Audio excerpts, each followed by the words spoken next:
every element of the furniture would have a ceramic. That I'm really excited. That's what the 112 furniture upstairs is. But I actually do tiny furniture that is not correct for this. But see? Oh, that is tiny. Here are beds. I was just doing some beds. Oh, that's cute. And plays with a dollhouse. This was a dollhouse I did during the pandemic. And So you have more than one kid?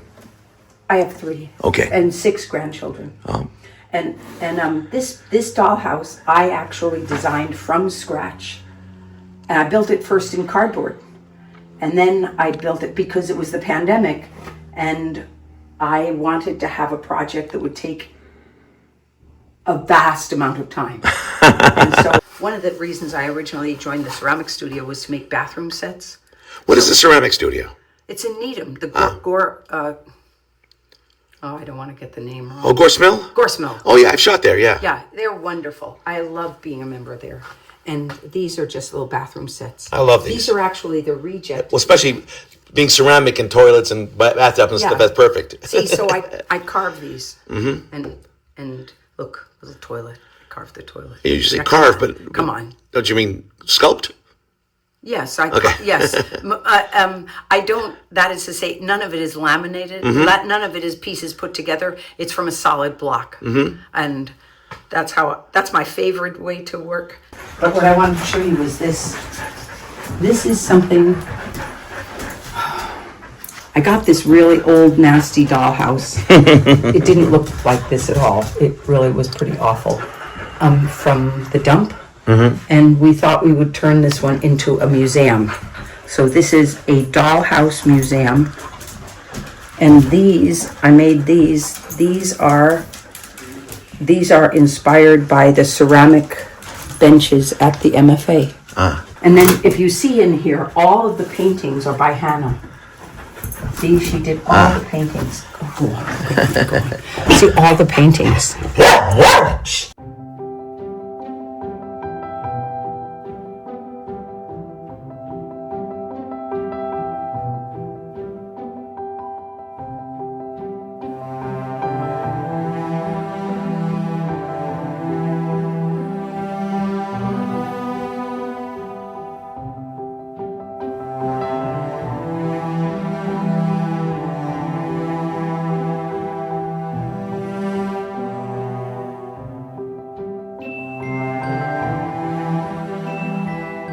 And the painting of the exterior is very non-traditional as well. Oh, yes. Oh. So here was the reason. Do you remember downstairs I said I had to figure out the ceilings?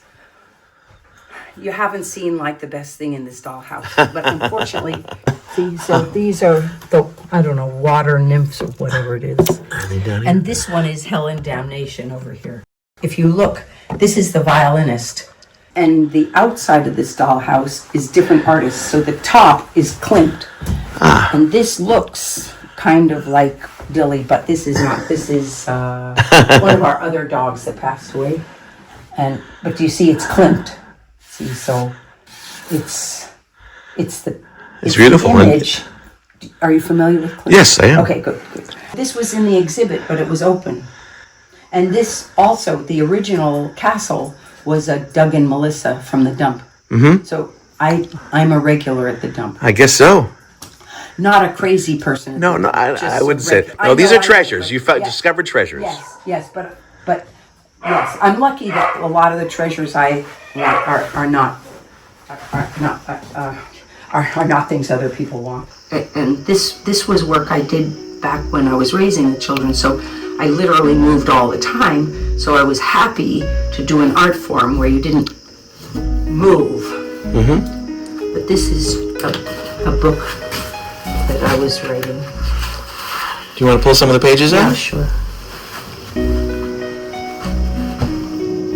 Very nice. Yeah, it's the same kind of thing. It's where you take every little thing and make it a project. Have you finished it, or not this one? No, have you another one you finished? Yeah, I do. See, look. I'll just show you one more. See, my son was a big problem to raise. And so this book is really about how it's perfectly all right to have a son who does very poorly at school and everything else right. And but that was the point to the book, but I'm not sure. Not sure.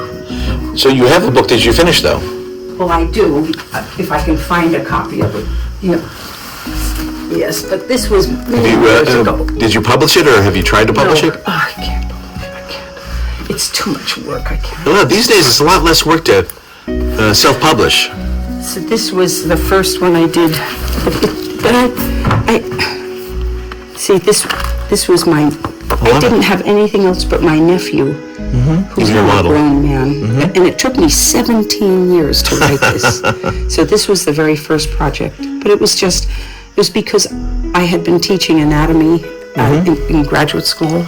And when I suddenly couldn't go to graduate school anymore, and I had the 3 children, so it was, I couldn't figure it how to go. Even though I was offered jobs, I couldn't figure it out.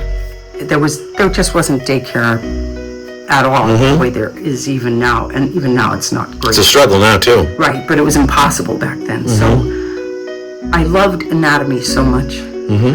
I loved teaching vertebrate anatomy, and so I was always fascinated by anatomy in art school myself.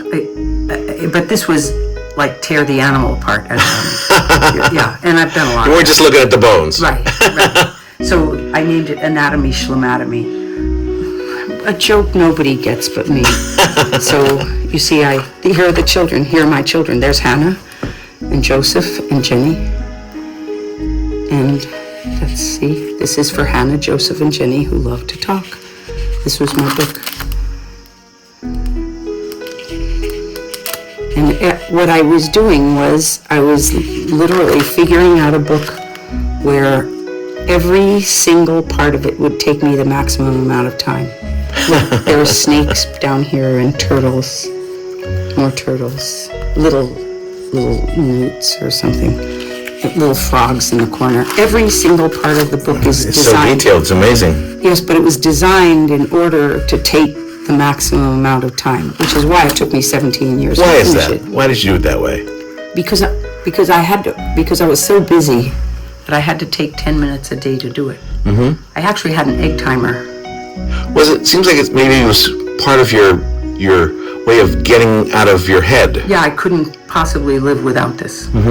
So I had an egg timer, and at the end of the day, after I'd done the dishes, everybody was asleep, I would set the egg timer for 10 minutes and do a tiny bit of this, and then a tiny bit, and then a tiny bit. And it's just anatomy, you know, like, It's animal anatomy too, I guess. Yeah, of course. Do you see, the whole point is, so here's Hansen. This is not a very good, but this is actually me and Joseph sitting, talking, because I love to talk to children. It's one of the reasons I love to teach swimming. I love to talk to children. You know, it's funny, in real life, you would never get to talk to the children, but if you're a swim teacher at the YMCA, they deliver your children to you, and then you get to teach them to swim, which is delightful. And this is Hannah, and this is Joseph.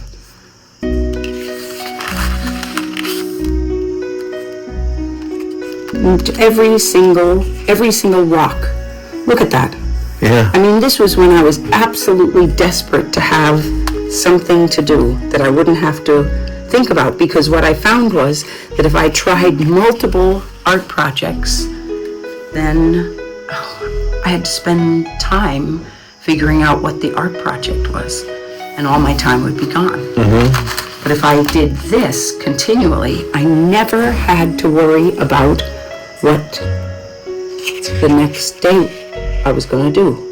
I could come and just sit down and do it. That's Hannah. 10 minutes a day for 17 years? Yes, you better believe it. And wow. This is Hannah. And see, this is the epilogue.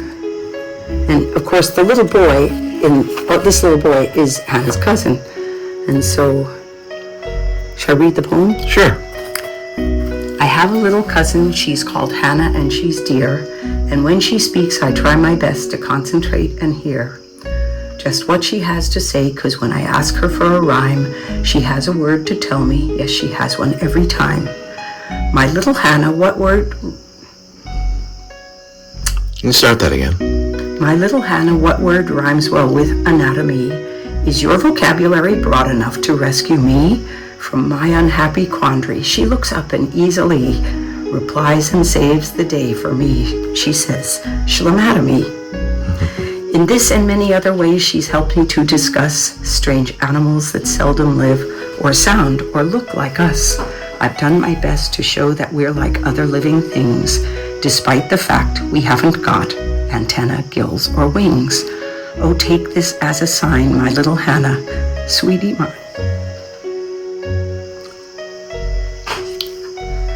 That's all right. Oh, take this as a sign, my little Hannah, sweetie mine, that we've a distant cousin in each fly and porcupine. I guess it was your getting into your Zen state. Yeah, well, you have to get through motherhood somehow. And it's a lot of work.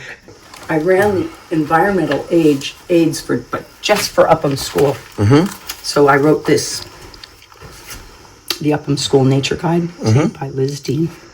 Mm-hmm. I wrote this nature guide. This was just for the school up there that's closed now. And it had, for every grade, we see, every grade, kindergarten. Did you write this whole thing? Yes. Wow. In the first That's a lot of work. Second, it was a lot of work. But I had 7 years to do it. So third grade, and then I taught geology. I didn't write the geology though. This was all volunteer. They used to have it here in Wellesley. They got rid of it a while back, 10 years or more. It was called the Environmental Aids. And I had about 30 women working for me. Wow. Mothers, and occasionally fathers. And we took all the classes out for nature walks. And these are the nature walks that specifically, see, I did all the illustrations in here. These are the nature walks. Oh gosh, it goes on, you know. Mm-hmm. And so I'll say something maybe you don't want to put in. So what I learned was I had to run a program where a parent could show up without having prepared what I told them to, and wearing gold lame shoes. Don't you have to use this? And they would still be able to run a nature walk. And I had families who told me that their children became biologists because of the nature walks. So.